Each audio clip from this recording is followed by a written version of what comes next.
Bonjour mes frères, voyons une différence dans le Coran, sourate 2, verset 140. Le Coran est une fausse écriture, il y a des différences entre les différents Corans arabes.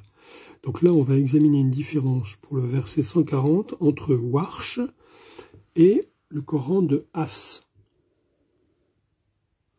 Donc, voilà, on est sur Hafs, donc voilà le mot arabe qui signifie « il dit ». Je vais vous le mettre en gros plan. Je pense que vous le voyez bien. Il est écrit « il dit » au singulier.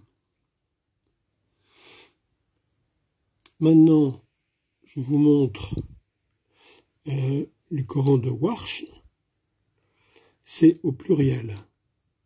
Ils disent. Donc vous voyez, alors je vais vous montrer clairement le mot arabe.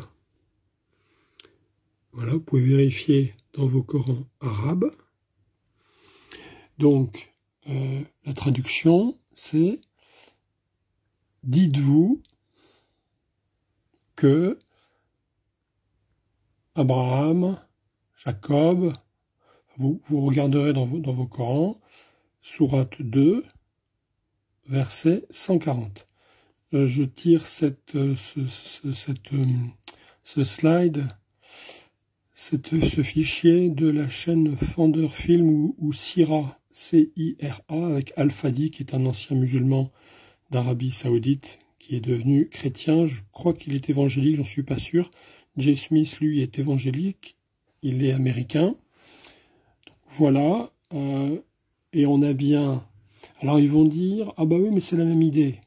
Mais oui, c'est-à-dire qu'il y a une citation, le verset, est-ce que tu dis, est-ce que vous dites? Donc, qu'est-ce que, ah là c'est mieux. Est-ce que c'est tu dis ou ils disent? On a là des mots différents avec des sens différents. Alors, nos bien-aimés frères musulmans croient qu'il y a un Coran au paradis.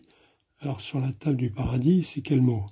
C'est « il dit » ou « ils disent » Non, c'est « tu dis » ou « ils disent » au pluriel.